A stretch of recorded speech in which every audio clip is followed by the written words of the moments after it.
बिस्मिल्लाहिर्रहमानिर्रहीम। अस्सलाम वालेकुम नाज़रीन सामीन। हम बनाने लगे हैं मज़ेदार से मटन चाँप। ये चाँप को हमने छोटे पीस में कट किया हुआ है। हाफ के जी मटन चाँप है तो उसके लिए इस तरह के 2 स्पून जो है ना वो हम कुकिंग वाले इसके अंदर ऑयल डाल लेंगे।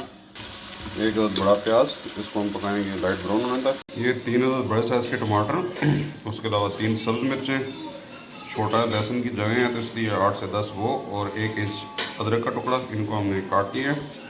इन सबको हमने ब्लेंडर में डाल ली है। साथ ही हम डालेंगे लाइट ब्राउन किए हुए प्याज। ये प्याज हमारा लाइट ब्राउन हो गया जी, इसको निकाल के डालेंगे। थोड़ा सा आप इसके अंदर पानी शामिल कर लेंगे, इसको करेंगे ब्लेंड। ये जी सारा ब्लेंड हो गया। अब उसी ऑयल के अंदर हम डाल देंगे गोश्त।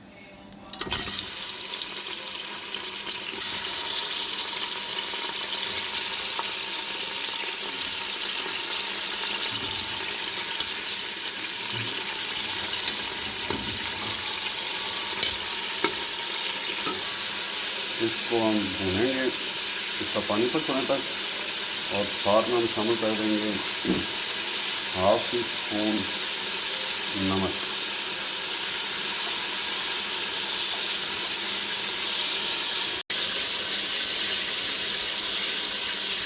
अब इसमें शामिल कर देंगे पेस्ट जो हमने बनाया था।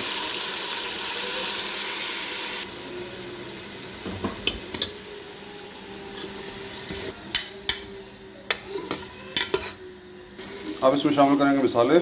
2 टीस्पून सूख मिर्च पाउडर, क्योंकि ये ज़्यादा कड़वा रही हैं, आप अपने हिसाब से देख के डालिएगा। हल्दी हाफ टी स्पून, नमक हाफ टी स्पून, क्योंकि हाफ टी स्पून हमने पहले भी डाली थी, और 1 चम्मच इसके अंदर डाल दें कसूरी मेथी। ये मैंने खुद ड्राई की हुई है, इसकी रेसिपी आपको लिंक पे मिल जाएगी। इसकी अब हम भुनाई करेंगे जब तक कि ये घी छोड़ दें। ये पानी तकरीबन खुश्क हो गया, अभी ये भुनाई होगी और घी निकलेगा।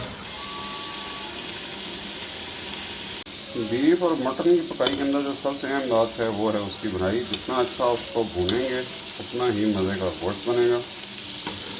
ये जी चाँपों की अच्छी तरह से भुनाई कर ली हमने 8 से 10 मिनट। अब इसके अंदर हम शामिल करेंगे पानी 2 कप, और इसको लगा देंगे प्रेशर।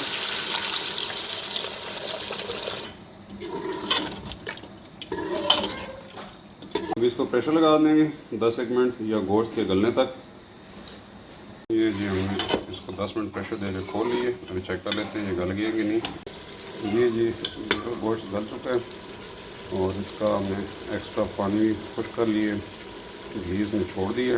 तो हमारा ये जो है ना मटन चाँप मसाला बिल्कुल तैयार है। अभी इसके ऊपर डालेंगे हम सब्ज़ धनिया।